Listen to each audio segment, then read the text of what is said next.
नमस्कार श्री गुरुभ्यो नमः। मु एस्ट्रो हब ज्योतिष गवेषणा केन्द्रर युव ज्योतिष दीपक कुमार दास आज एक गुरुत्वपूर्ण विषय आपण आगे रखापी चाहूँगी। देखंतु आज्ञा गंजाम जिलार सदर महकुमा छत्रपुर बा आपण माने समस्त जानवे गंजाम जिलार हेडक्वार्टर कहले छत्रपुर को बुझाए। छत्रपुर को समस्त जानते। गंजाम समस्त प्रकार अस्मिता साहित्य सृजन लोककला संस्कृति लोकगीत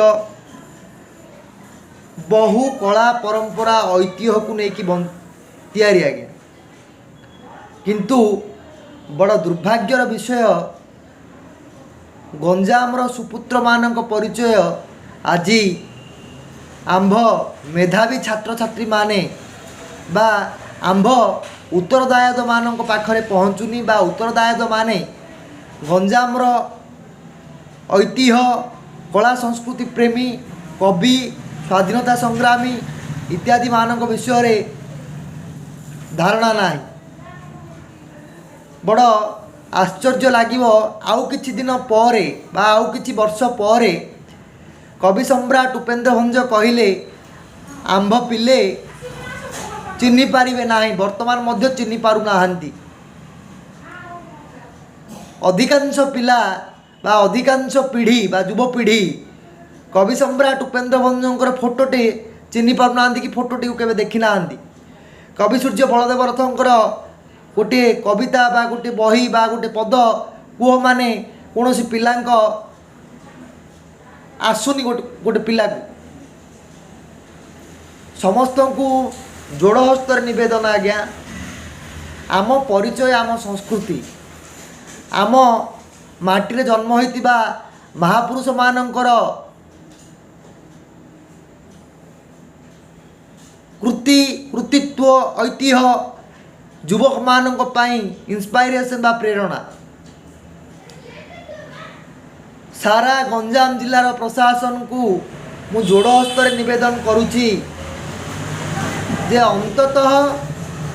गंजाम जिलार सदर महकुमा छत्रपुर ठारे गंजाम जिला प्रशासन तरफरु गंजामर ऐतिह्य संस्कृति लोककला गंजामर गारिमा गंजामर कला गंजामर लोकगीत आपण मानू कही रखे कवि सम्राट उपेन्द्र भंजक भली अनेक साहित्यिक आम गंजाम जिले में भरपूर होई अछंती। सेमानंकर जीवन परिचय सेमानंकर साहित्यर कृति सेमानंकर साहित्य अस्मितार परिचय यही सबू हजि जाइथिबा लोक मानक पाखरे पहुँचु नथिबा तथ्य उपरे रेगुलर इंटरभाल रे गंजाम जिला प्रशासन जदि विभिन्न कार्यक्रम विभिन्न स्थान रे बा गंजाम जिला संस्कृति भवन ठारे नियमित भाव रे बा एक निर्दिष्ट समय व्यवधान रे जदि आयोजन करिथान्ते बा विभिन्न संस्था अछंती आज्ञा विभिन्न लोकगीत संस्था अछंती विभिन्न लोककलार संस्था अछंती तो डांस ट्रूप अछंती साहित्यिक बंधु माने अछंती साहित्यिक गवेषक माने अछंती एमानकु जदि आह्वान करा जाई एकत्र करा जाई गंजाम जिला प्रशासन जदि गोटे आसर बा रेगुलर इंटरभाल रे गोटे सभा बा गोटे वर्कशॉप बा गोटे कार्यशाला गंजाम जिला सदर महकुमा बा हेडक्वार्टर रे करिथान्ते ताहाले आमे समस्त युवपीढ़ी ए विषय अवगत होगा सह प्रत्येक छोट छोट पिला छोट छोट जो माने उत्तरदायित्व जो माने दुनिया को आज्ञा नुआ चेतना देवे से माने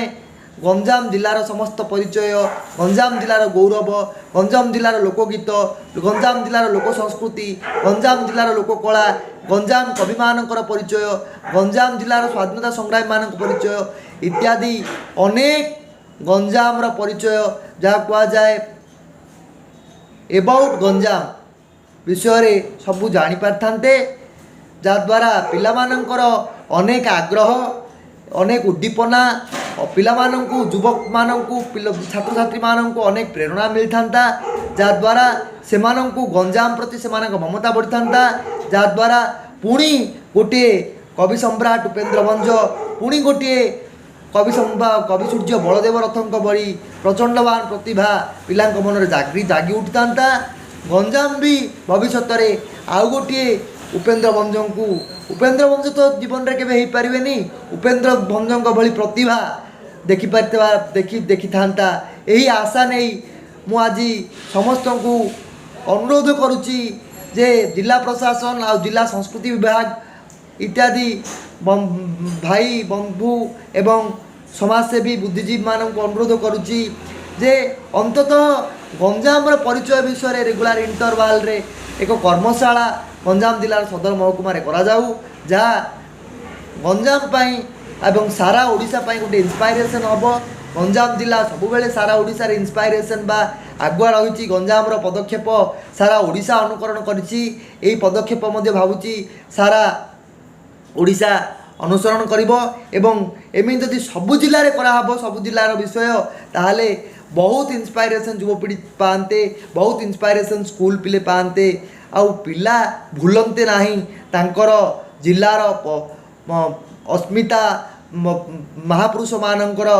କୃତି, ତାଙ୍କ ଜିଲ୍ଲାର ଗୌରବ ବିଷୟରେ ପିଲା ଭୁଲି ପାରନ୍ତେ ନାହିଁ, ଯାହା ସେ ଜିଲ୍ଲା ପାଇଁ ବହୁତ ଗୌରବ ସୃଷ୍ଟିରେ ସହାୟକ ହୁଅନ୍ତା। ବୋଧହୁଏ ଏହି ଅମୃତ ମହୋତ୍ସବ ଯେଉଁ ଚାଲିଛି ସାରା ଦେଶରେ, ତାହା ସମସ୍ତଙ୍କୁ ଆହୁରି ଦୃଢ଼ୀଭୂତ କରିବାରେ ସଂକଳ୍ପ ହୋଇଥାନ୍ତା। ଏହି ସନ୍ଦେଶ ନେଇ ରହିଲି। ଆଶା ରଖୁଛି ନିଶ୍ଚୟ ଏହି ଭିଡ଼ିଓକୁ ବହୁତରୁ ବହୁତ ମାତ୍ରାରେ ସେୟାର କରିବେ, ଯେମିତି ଜିଲ୍ଲା ପ୍ରଶାସନ ନିକଟରେ ପହଞ୍ଚିବ ଏବଂ ସମସ୍ତ ପ୍ରଶାସନିକ ବିଭାଗୀୟ ଅଧିକାରୀମାନଙ୍କୁ ମୁଁ ଅନୁରୋଧ କରୁଛି ଏହି ବିଷୟ ପ୍ରତି ଆପଣମାନେ ପୁଙ୍ଖାନୁପୁଙ୍ଖ ଭାବେ ବିଚାର କରି ବିଷୟଟିକୁ ଜିଲ୍ଲା ସ୍ତରରେ କାର୍ଯ୍ୟକାରୀ ପାଇଁ ପଦକ୍ଷେପ ନେବେ। ରହିଲି, ନମସ୍କାର, ଜୟ ଜଗନ୍ନାଥ।